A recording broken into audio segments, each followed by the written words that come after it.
अगर आपने अभी तक हमारा चैनल सब्सक्राइब नहीं किया तो अभी सब्सक्राइब करें और बेल आइकॉन को क्लिक करके हमारी लेटेस्ट वीडियोस के बारे में अपडेट। अस्सलाम वालेकुम, हमारे चैनल में खुश आमदीद। नबील जो कि एक आवारा लड़का होता है, लड़कियों पे नज़र रखता है और इसी में चंदा को किडनैप करके ले जाता है।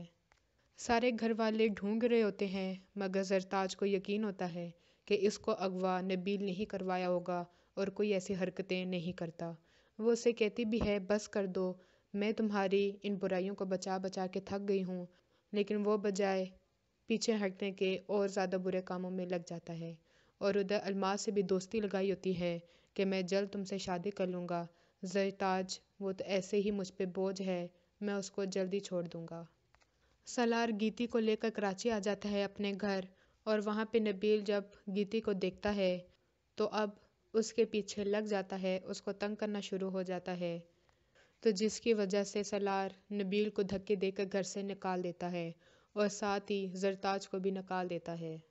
एक दिन सलार और गीती बाहर घूमने फिरने गए होते हैं तो उन्हें ख़याम नज़र आता है। ख़याम को यही लगता है कि ये तवाइफ हैं और लड़कों को फंसाना इनका काम है। इसने पहले मुझे फंसाया और अब सलार को फंसा लिया है।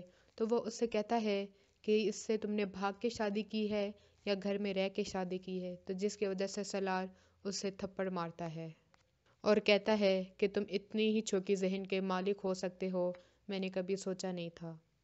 और जोया कोशिश करती रहती है कि किसी तरह से उसका बाप रिहा हो जाए। वो पुलिस स्टेशन के चक्कर लगाती है तो वहाँ पे एक वकील कहता है कि अगर आप मेरे साथ टाइम स्पेंड करेंगी तो आपका बाप रिहा हो जाएगा। उनकी ये बातें इजहार सुन लेता है और बेटी को सख्ती से मना करता है कि ये तुम्हारे आने की जगह नहीं है, यहाँ पे मत आया करो। अगली वीडियो तक के लिए अल्लाह हाफिज़।